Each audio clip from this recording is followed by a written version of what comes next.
Welcome to our channel the academy by love. आज की इस वीडियो में जो हमने टॉपिक शुरू किया था 5 ईयर प्लान्स इन इंडिया, उसी का आज हम सेकंड पार्ट पढ़ने जा रहे हैं। पिछले पार्ट में हमने प्लानिंग का मतलब, इकोनॉमिक प्लानिंग का मतलब, उसकी थोड़ी सी ब्रीफ हिस्ट्री हमने देखी। साथ में हमने देखा कि इकोनॉमिक प्लानिंग कितने तरह की होती है, डायरेक्टिव इकोनॉमिक प्लानिंग और कॉम्प्रिहेंसिव इकोनॉमिक प्लानिंग। उसके बाद हमने देखा कि इकोनॉमीज कितने टाइप की हैं, तीनों टाइप की इकोनॉमीज के बारे में हमने पढ़ा। देन हमने उसके अंदर पढ़ा था कि लॉन्ग टर्म गोल्स और शॉर्ट टर्म गोल्स क्या होते हैं। आज हम उन्हीं टॉपिक्स को आगे बढ़ते हुए, उन्हीं टॉपिक्स से आगे बढ़ते हुए आज हम शुरुआत करेंगे कि जो भारत के अंदर जो इकोनॉमिक प्लानिंग करी गई वो किस तरीके से करी गई, उसके फीचर्स क्या थे। सबसे पहले आपको ये बात जानना ज़रूरी है कि भारत के अंदर जो इकोनॉमिक पॉलिसीज़ को पढ़ा जाता है वो दो तरीके से पढ़ा जाता है। एक पढ़ा जाता है प्री 1991 और दूसरा पढ़ा जाता है पोस्ट 1991 पीरियड से। यानी 1991 तक एक इकोनॉमिक पॉलिसी की तरह पढ़ा जाता है और 1991 से बाद यानी आज के टाइम की जो इकोनॉमिक पॉलिसी है उसको दूसरे में पढ़ा जाता है। इस चैप्टर के अंदर हम जो बात करेंगे वो पढ़ेंगे features of economic policies till 1991। Indian economic policies जो थी 1991 तक, उनका सबसे पहला जो फीचर था that was heavy reliance on public sector. 1991 तक हमारी जो इकोनॉमिक प्लानिंग थी उसमें एक सबसे बड़ा फीचर ये था कि हमने अपने पब्लिक सेक्टर को काफ़ी ज़्यादा रिलायंस दी हुई थी। हम अपने पब्लिक सेक्टर के ऊपर बहुत ज़्यादा निर्भर हुआ करते थे, क्योंकि जो मेनली जो ग्रोथ की जो प्रोसेस थी उसमें एक हमने ड्राइविंग सीट पब्लिक सेक्टर को दे रखी थी। 1956 में जब इंडस्ट्रियल पॉलिसी रिजोल्यूशन आया तब 17 इंडस्ट्रीज़ को हमने पब्लिक सेक्टर के लिए रिजर्व किया और 12 इंडस्ट्रीज़ को हमने प्राइवेट सेक्टर के लिए रिजर्व किया। यहाँ पे आप साफ साफ देख सकते हैं कि पब्लिक सेक्टर को ज़्यादा इंडस्ट्रीज़ दी गई हैं। इसका मतलब जो ड्राइवर सीट दी गई है डेवलपमेंट कराने के लिए, ग्रोथ कराने के लिए, वो पब्लिक सेक्टर को दी गई है। दूसरा फीचर था regulated development of private sector. Private sector को हमने यहाँ पर बहुत ज़्यादा छूट नहीं दी, उसको रेगुलेट किया गया। 1991 तक बहुत सारे रूल्स लगाए गए, बहुत सारे रेगुलेशंस लगाई गई। कुछ रूल्स ये थे कि अगर आपको कोई प्राइवेट बिजनेस शुरू करना है तो आपको पहले गवर्नमेंट से उसके लिए लाइसेंस लेना पड़ेगा। अगर आपको अपने एक एग्जिस्टिंग बिजनेस को बढ़ाना है, एक्सपेंड करना है, तो आपको उसके लिए भी लाइसेंस लेना पड़ेगा। गवर्नमेंट ने यहाँ पर monopolies and restrictive trade practices act 1969 को यहाँ पर लागू किया। यहाँ पर बहुत सारे एक्ट्स बनाए गए, industrial development and regulation act यहाँ पर बनाया गया, काफ़ी सारे एक्ट्स यहाँ पर बनाए गए। चलिए आगे बढ़ते हैं और देखते हैं कि थर्ड फीचर क्या था। जो थर्ड फीचर था that was protection of small scale industries and regulation of large scale industries. हमारी जो इकोनॉमिक पॉलिसी 1991 तक रही थी वो स्मॉल इंडस्ट्रीज को बढ़ावा देने के लिए थी, क्योंकि ऐसा कहा जाता था कि एक जो देश, जो हमारे जैसा देश था जो अभी अभी फ्री हुआ था, जिसमें इकोनॉमी बहुत ज़्यादा वीक थी, वहाँ पे अगर हम स्मॉल बिजनेसेस को थोड़ा सपोर्ट देंगे तो हो सकता है हमारा ग्रोथ का रेट काफ़ी तेज़ हो जाए। यहाँ पर हमने यही करा, स्मॉल स्केल इंडस्ट्रीज़ को बहुत प्रोटेक्शन दी गई कंपटीशन से। गवर्नमेंट ने कुछ ऐसे एरियाज़ रिजर्व कर दिए जहाँ पर सिर्फ स्मॉल स्केल इंडस्ट्रीज़ ही प्रोडक्शन कर सकती हैं। गवर्नमेंट ने बहुत सारी अथॉरिटीज़ लगाई जो कि स्मॉल स्केल इंडस्ट्रीज़ को बढ़ावा देने के लिए, उनको डेवलप करवाने के लिए, ग्लोबल मार्केट का वो कंपटीशन झेल सके, ग्लोबल मार्केट का जैसा हम कह सकते हैं कि स्टैंडर्ड्स को फॉलो कर सके। इस काम के लिए गवर्नमेंट ने बहुत सारी अथॉरिटीज़ बनाई, जैसे handloom board and silk board. Large scale industries को भी रेगुलेट करने के लिए बहुत सारे एक्ट्स बनाए गए थे। The fourth feature is development of heavy industries of strategic importance. Strategic importance की ऐसी इंडस्ट्रीज़ को लगाया गया जैसे इलेक्ट्रिसिटी जनरेशन हो गई, इंजीनियरिंग गुड्स हो गए, आयरन एंड स्टील इंडस्ट्रीज़ हो गए।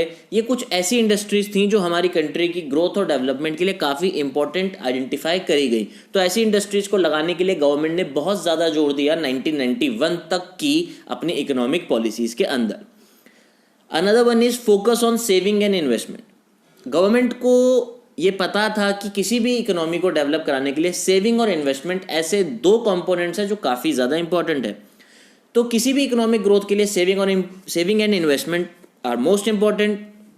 तो गवर्नमेंट ने हाई ग्रोथ रेट करने के लिए, अपनी इकोनॉमिक ग्रोथ को ज़्यादा करने के लिए क्या करा, हाई इंटरेस्ट रेट दिए। किसके लिए? सेविंग्स के लिए।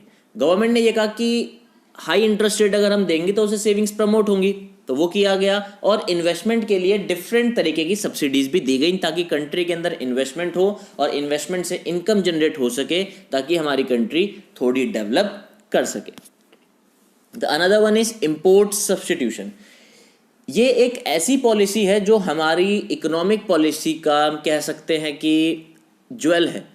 ये हमारी पूरी इकोनॉमिक पॉलिसी को एक ही शब्द में डिस्क्राइब कर देती है कि हमारी पॉलिसी कैसी थी। हमारी पॉलिसी इंपोर्ट सब्स्टिट्यूशन की थी। क्या है इंपोर्ट सब्स्टिट्यूशन? जैसे आप देख सकते हैं, इंपोर्ट सब्स्टिट्यूशन मतलब जो भी चीजें हम इंपोर्ट कर रहे हैं उनको सब्स्टिट्यूट करना। किससे सब्स्टिट्यूट करना? वो गुड्स जो हम डोमेस्टिकली प्रोड्यूस करेंगे। जब हम बाहर से कुछ सामान मंगाते थे तो उसके ऊपर हाई इंपोर्ट ड्यूटीज लगती थी, उसके ऊपर क्वांटिटेटिव रेस्ट्रिक्शंस लगा रखे थे गवर्नमेंट ने, तो वो चीज़ इंडिया में आकर काफ़ी महंगी बिकती थी और जो भी उससे प्रॉफिट होता था वो जो पेरेंट नेशन है जहाँ से वो आई है वहाँ पे जाता था।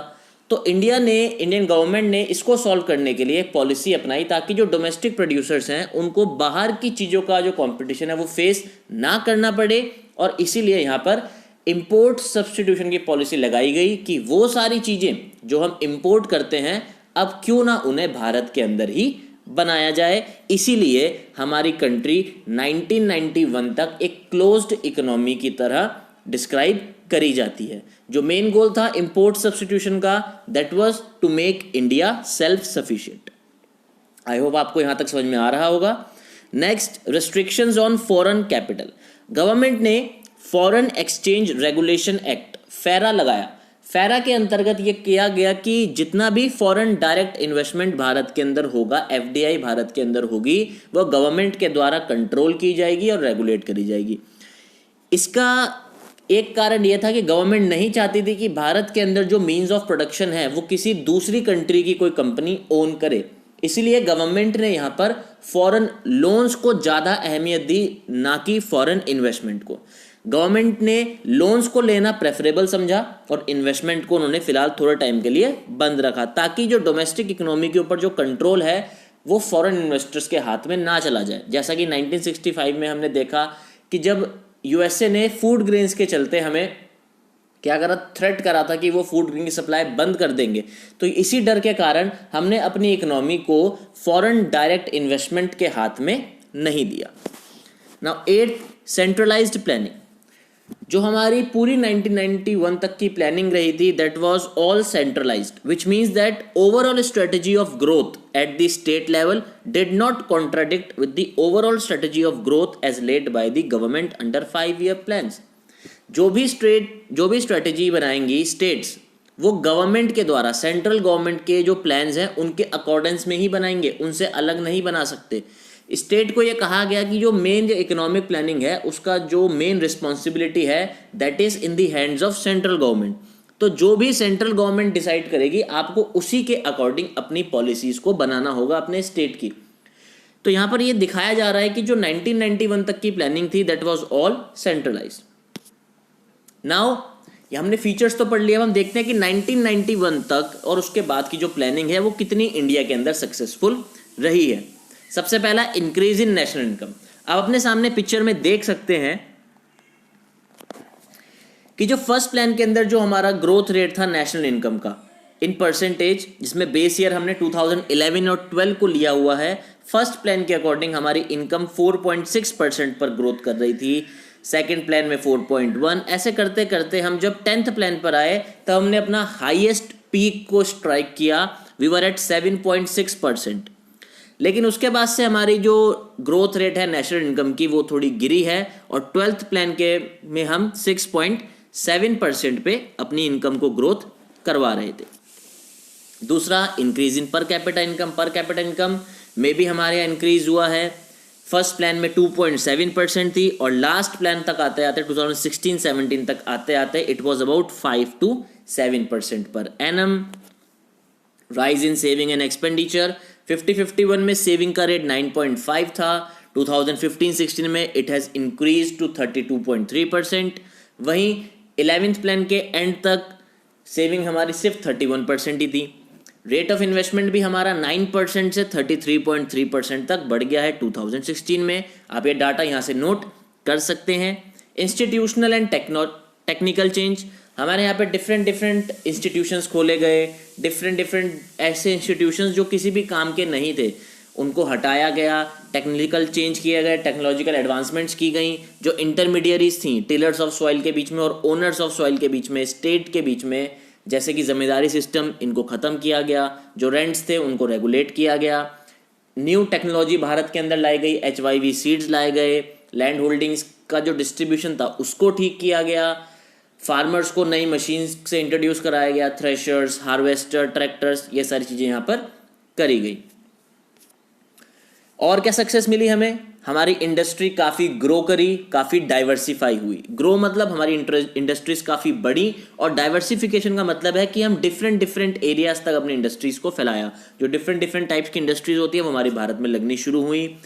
प्लानिंग पीरियड के अंदर 7% पर एनम के हिसाब से हमारा इंडस्ट्रियल प्रोडक्शन थी। 11th प्लान में वो 7.2% तक पहुंची। इंडिया का मेन जो यहाँ पर एम था that was to achieve self sufficiency in consumer goods. Consumer goods के अंदर हमें क्या करना था? अपने आप को सेल्फ सफिशिएंट बनाना था, ताकि वो गुड्स जो डेली बेसिस के गुड्स हैं, नीड्स हैं लोगों की, जनता की, वो बाहर से ना इंपोर्ट करके अपने देश में ही बनाई जाएं। इकोनॉमिक इंफ्रास्ट्रक्चर भी हमारे यहाँ काफ़ी सुधरा। ट्रांसपोर्टेशन, कम्युनिकेशन, बैंकिंग एट्सेट्रा काफ़ी ज़्यादा अच्छे हुए। यही हमारे इकोनॉमिक इंफ्रास्ट्रक्चर के मेन एलिमेंट्स हैं। इसके साथ साथ सोशल इंफ्रास्ट्रक्चर, जैसे स्कूल्स हो गया, एजुकेशन का इंफ्रास्ट्रक्चर हो गया और हेल्थ इंफ्रास्ट्रक्चर हो गया, इसको भी काफ़ी बढ़ाया गया। भारतीय रेलवे आज दुनिया के बहुत बड़े रेलवे नेटवर्क्स में से एक है। हमारी जो पावर जनरेशन कैपेसिटी थी वो 2300 मेगावाट, 2300 मेगावाट थी 1950-51 में, लेकिन 2017 में दैट इज़ 3,30,861 मेगावाट्स। ये बहुत ही ज़्यादा बड़ी है। आप देख सकते हैं नंबर्स में कितना डिफरेंस है। IT सेक्टर है इंडिया का, वो भी आज एक ग्लोबल प्लेयर है इंटरनेशनल मार्केट में। आज भारत की IT मार्केट को बहुत अच्छी मार्केट माना जाता है। भारत को आज हम कॉल सेंटर का हब भी बोलते हैं। दुनिया की ऐसी कोई भी कंपनी नहीं होगी जिसका कॉल सेंटर आपको भारत में देखने को नहीं मिलेगा। सोशल इंफ्रास्ट्रक्चर के बारे में हम बात कर चुके हैं कि एजुकेशन और हेल्थ फैसिलिटीज़ भी भारत में पहले के मुताबिक काफ़ी अच्छी हुई हैं। जितना भी हमारा गोल रहा था उतना अचीव नहीं हुआ है, लेकिन फिर भी we have come a long way, हम बहुत अच्छे आ गए हैं। जैसे डेथ रेट बहुत कम हो गया है, पहले 6.4% पर 1000 हो चुका है अब, जो कि पहले 27 पर 1000 था। जो एवरेज लाइफ एक्सपेक्टेंसी थी पहले बहुत ही कम थी, बहुत कम, 32 ईयर्स, लेकिन आज वो 68.5 के ऊपर भी पहुंच चुकी है। जो number of school going children थे, मतलब कि जो बच्चे स्कूल्स में जाकर पढ़ते थे, पहले यही बहुत बड़ी प्रॉब्लम थी कि माँ बाप अपने बच्चों को स्कूल नहीं भेजते थे, लेकिन आज वो काफ़ी ज़्यादा बढ़ गया है। 1951 के अगर हम डाटा के हिसाब से बात करें तो आज 3 गुना ज़्यादा बच्चे स्कूल जाते हैं और 5 गुना ज़्यादा बच्चे कॉलेज जाते हैं। अगला जो सक्सेस का पॉइंट है हमारा that is employment. Employment rate बहुत कम हुआ है हमारी कंट्री में, 8.3% था 2004-2005 में, जो कि अब 5.6% है 11-12 में। जो 12th 5 ईयर प्लान गवर्नमेंट के द्वारा लाया गया था उसमें यह टारगेट रखा गया था कि 50 मिलियन एम्प्लॉयमेंट अपॉर्चुनिटीज़ भारत के अंदर क्रिएट करी जाएंगी। रही बात इंटरनेशनल ट्रेड की, तो इंटरनेशनल ट्रेड में आप सब लोग जानते ही हैं कि आज के टाइम की अगर हम बात करें कि तो भारत इंटरनेशनल एरेना में एक बहुत बड़ा प्लेयर बनकर सामने आया है, thanks to our present government कि इंटरनेशनल रिलेशंस काफ़ी ज़्यादा बेहतर किए हैं। सबसे ज़्यादा बेहतर यही प्रेजेंट गवर्नमेंट जो है, NDA की जो गवर्नमेंट है, इसमें काफ़ी ज़्यादा बेहतर हुए हैं। 1948 में जो इंडिया के पास फॉरेन ट्रेड जो थी, फॉरेन एक्सचेंज था या जितनी भी ट्रेड करी जाती थी, दैट वाज ओनली 792 करोड़। हम सिर्फ 792 करोड़ की ही ट्रेड करते थे, जो कि बहुत कम है। लेकिन 2016-17 में जो हमारी ट्रेड थी that was about 40,31,719 crore, almost 40 lakh crore की हम यहाँ पर ट्रेड कर रहे हैं। हमने फर्स्ट चैप्टर के अंदर पढ़ा था कि ब्रिटेन ने हमें एक्सपोर्टर ऑफ रॉ मटेरियल बना दिया था। सिर्फ हम प्राइमरी गुड्स एक्सपोर्ट करते थे, फिनिश गुड्स इंपोर्ट करते थे। ये चीज़ क्या हो गई, इंडिया ने पलट दी। अब इंडिया फाइनल गुड्स भी एक्सपोर्ट करता है, that is a good thing. हम लोग आज इंजीनियरिंग गुड्स भी एक्सपोर्ट कर रहे हैं और हम लोग भारत जो है वर्ल्ड में टॉप 10 इंडस्ट्रियल नेशंस के अंदर भी आने लगा है, that is a such a good thing. So now the last topic of this chapter that is failures. हमने काफ़ी कुछ पढ़ा, हमने देखा कि फीचर्स क्या थे, सक्सेस कहाँ कहाँ मिली है, लेकिन जैसे मैंने पहले भी बोला है कि जो टारगेट्स हमने रखे थे वो टारगेट्स हमने कभी भी अचीव नहीं किए, तो यही हमारे फेलियर्स थे। सबसे पहला क्या है, एब्जेक्ट पॉवर्टी। जो हमारी मेन प्लानिंग थी उसका जो सबसे बड़ा motive that was GDP growth, full employment. ये क्या है कि यही मोटिव्स हैं, सोशल डिस्ट्रीब्यूशन, इक्वल डिस्ट्रीब्यूशन। ये मोटिव्स कहीं ना कहीं ये बता रहे हैं कि हमें अपनी कंट्री के अंदर गरीबी को कम करना है, लेकिन ऐसा कुछ भी नहीं हुआ। आज के टाइम पे भी इंडिया की 22% पॉपुलेशन पॉवर्टी लाइन के नीचे रह रही है, और जो कि वर्ल्ड के एब्सोल्युटली पुअर्स का 50% है। That is a big amount, that is a big drastic number. ये बहुत खराब नंबर है। दूसरा, high rate of inflation. Inflation का रेट भारत में काफ़ी हाई रहा है। हम इन्फ्लेशन को कंट्रोल करने में बिल्कुल फेल हुए हैं। रियल इनकम जो है लोगों की कम होती जा रही है। इन्फ्लेशन का मतलब अगर आप लोगों को जानना है तो आप उसको बहुत ही सिंपल भाषा में महंगाई समझ सकते हैं, या rise in general price level. यही होता है। तो इसकी वजह से क्या होता है, लोगों की इनकम तो बढ़ती है, लेकिन उसके अकॉर्डिंग प्राइसेस में भी काफ़ी ज़्यादा क्या हो रहा है, इंक्रीज हो रहा है। तो जो उनके हाथ में जो रियल इनकम आती है वो डिक्रीज ही हो रही है, वो बढ़ नहीं रही है। हैव्स यानी रिच, हैव्स नॉट यानी पुअर, इनके बीच का गैप भी बढ़ता जा रहा है। सिर्फ ये बात फैक्ट आपको ध्यान रखने का है, सिर्फ फर्स्ट प्लान ही ऐसा था जहां पर प्राइस लेवल कम हुआ था, यानी इन्फ्लेशन कम हुई थी, वरना उसके बाद से इन्फ्लेशन हमेशा बढ़ती ही जा रही है। तीसरा जहां हम फेलियर हुए हैं दैट इज अनएम्प्लॉयमेंट। हमने एम्प्लॉयमेंट अपॉर्चुनिटीज़ बहुत ज़्यादा क्रिएट करी है, नो डाउट बहुत क्रिएट करी हैं, लेकिन फिर भी हमने अनएम्प्लॉयमेंट की प्रॉब्लम को इतना ज़्यादा ख़त्म नहीं कर पाए हैं। अगर अनएम्प्लॉयमेंट पर्सनस के बारे में बात करें, from 53 lakh to 2 crore then 2 more than 4 crore. 53 lakh से हम लोग 4 करोड़ तक आ चुके हैं फर्स्ट प्लान से 7th प्लान में। फर्स्ट प्लान में हम लोग 53 लाख पे थे, और 11th प्लान के एंड होते होते 4 करोड़ लोग भारत में अनएम्प्लॉयड हो गए हैं। इनएडिक्वेट इंफ्रास्ट्रक्चर एक और फेलियर है। 67 ईयर्स के बाद भी हमारे यहाँ power, road, dams, school, hospitals की कंडीशन उतनी ज़्यादा अच्छी नहीं है जितनी होनी चाहिए थी। इसके लिए आपको मुझे कोई एक्सप्लेनेशन देने की ज़रूरत नहीं है, ये आप लोग भी जानते हैं कि भारत बहुत रास्ता तय करके डेवलप हुआ है, डेवलपिंग कंट्रीज़ के स्टेटस के अंदर आया है, डेवलप कर रहा है, लेकिन फिर भी जो level of schools, colleges, hospitals, education system, roads और इंफ्रास्ट्रक्चर भारत के अंदर होना चाहिए था, वो अभी तक हमें नहीं मिला है। और जो सबसे मेन प्रॉब्लम यहाँ पर है that is shortage of power. Industrial development भी हमारे यहाँ उतनी अच्छी नहीं हुई है, क्योंकि हमारे यहाँ पावर की दिक्कत आज भी काफ़ी ज़्यादा है। Fifth, improper distribution. Social infrastructure और इकोनॉमिक इंफ्रास्ट्रक्चर हमारे यहाँ बेहतर नहीं है।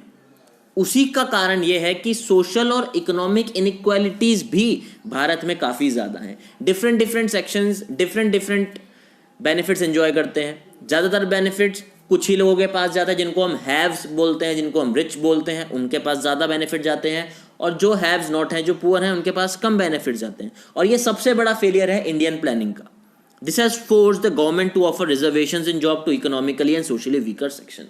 और यही कारण है कि गवर्नमेंट को आज के टाइम पे रिजर्वेशंस प्रोवाइड करनी पड़ती हैं, आरक्षण प्रोवाइड करना पड़ता है सोशली और इकोनॉमिकली वीकर सेक्शंस को। आपको पता होगा आजकल एक नया क्राइटेरिया, एक नया सेक्शन निकल कर आया है रिजर्वेशन के इस पूरे कॉन्सेप्ट में, that is EWS, economically weaker section. अब उनको भी यहाँ पर गवर्नमेंट ने रिजर्वेशंस देनी शुरू करी हैं।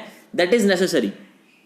क्यों है ये सब नेसेसरी? क्योंकि जो इम्प्रॉपर डिस्ट्रीब्यूशन भारत में चला आ रहा है उसको सही करने में, उसको सॉल्व करने में हमारी 5 ईयर प्लानिंग की पॉलिसी, हमारी गवर्नमेंट्स अटर फेलियर रही हैं। तो यही था आज का हमारा लेसन। हमने इस पूरे चैप्टर के अंदर यह देखा कि प्लानिंग करी कैसे जाती है, इकोनॉमीज कितने टाइप की होती हैं, डायरेक्टिव और कॉम्प्रिहेंसिव प्लानिंग, ये 2 टाइप के प्लानिंग होती हैं। हमारे long term goals, short term goals क्या हैं। लॉन्ग टर्म गोल्स में जीडीपी ग्रोथ हमने पढ़ा, फुल एम्प्लॉयमेंट के बारे में पढ़ा, हमने पढ़ा मॉडर्नाइजेशन कितनी ज़रूरी है, सोशल डिस्ट्रीब्यूशन, इक्वल डिस्ट्रीब्यूशन कितना ज़्यादा ज़रूरी है, हमने ये सब पढ़ा। हमने देखा टेक्नोलॉजी को एडवांस करना कितना ज़रूरी है। फिर हमने देखा कि सक्सेस कहाँ पे हुई है, फेलियर्स कहाँ पे हुए हैं, हमारे फीचर्स क्या क्या रहे हैं इकोनॉमिक प्लानिंग के। यही सब आपको ध्यान में रखना है आंसर लिखते हुए। ये पूरा चैप्टर फर्स्ट चैप्टर से काफ़ी ज़्यादा मैच करता है, क्योंकि आपको इकोनॉमी कैसी थी आपको ये वहाँ पे पता चल ही जाता है। So that was our today's video. I hope you will like it. If you like it, please give it a like, comment and share the video. Also, please do subscribe to our channel and don't forget to press the bell icon. Thank you so much. We see you in the next video.